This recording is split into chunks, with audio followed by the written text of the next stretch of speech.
This is Haadi on Created by Haadi, and iOS 17 and a couple devices are about to be released by Apple during their WWDC sometime this year. Now in this video we talk about the software, the hardware, and every single thing we expect along with iOS 17 in WWDC 2023. Now when is iOS 17 and WWDC?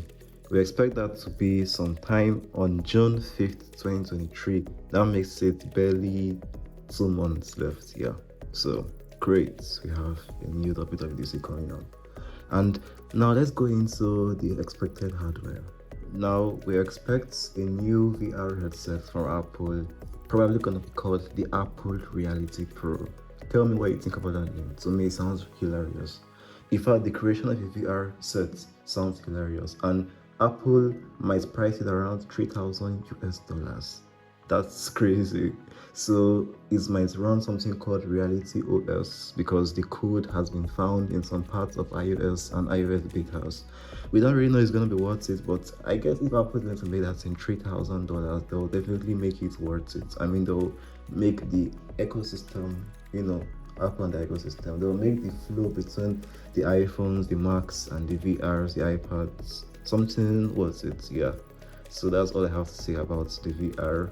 Hopefully we get something nice and something reviewable. That looks like a pretty big step for Apple though, but who am I to judge? We came across a couple renders from the internet, so basically we don't really have an exact image of how it's meant to look, but as time goes on, trust me, I'll update you guys.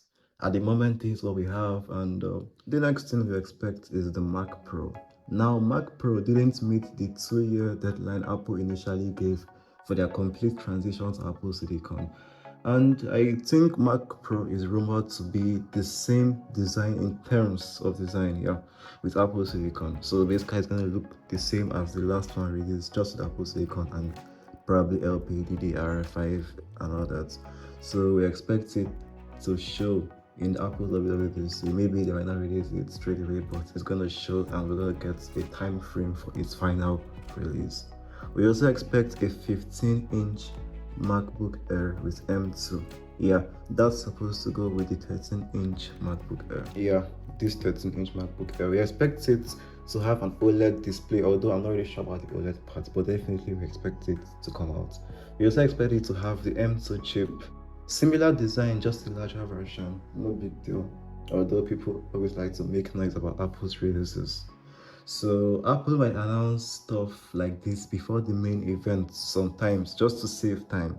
Yeah, because it's gonna be a hell lot of a long, it's gonna be a long keynote event if Apple has to announce every single thing together at their main event in September. So we expect a few devices, that's like the lower devices like the Airs and the Mac Pro, the not so important devices. We expect them to be talked about before the main event to save time. Yeah, as details come, I'll update you guys as time goes on. Now, as far as software goes, obviously we expect iOS 17. I've made almost a ton of videos talking about iOS 17, and the funny thing is that each time I brought out a new video, there were new developments. So I'll still say iOS 17 focuses on performance, efficiency, stability, long-term support for older devices and current devices. We expect the iPhone XR, XS, XS Max, and we might, let's just say, a 40% chance see the X and 8 and 8 Plus, although I don't want to sell devices.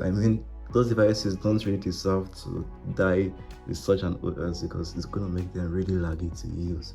Yeah, we also expect a few new features. We expect a new control center. Yeah, because I'm tired of looking at this iOS 11, probably 5-year-old design.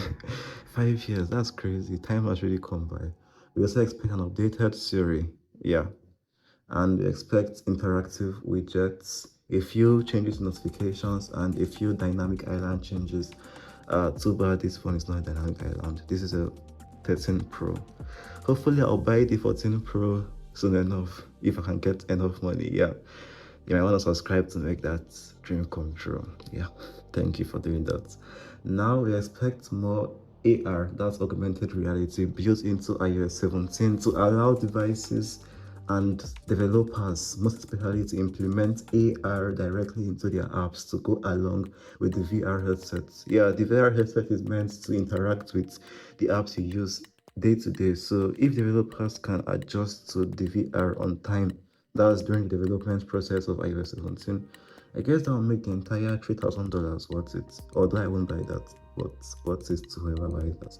Finally, expect something called side loading because the EU has pushed Apple to the wall. Basically, it has come down to them having to do side loading or get kicked out from the EU's support. Yeah, so side loading basically should allow you to install out some other external sources besides the App Store.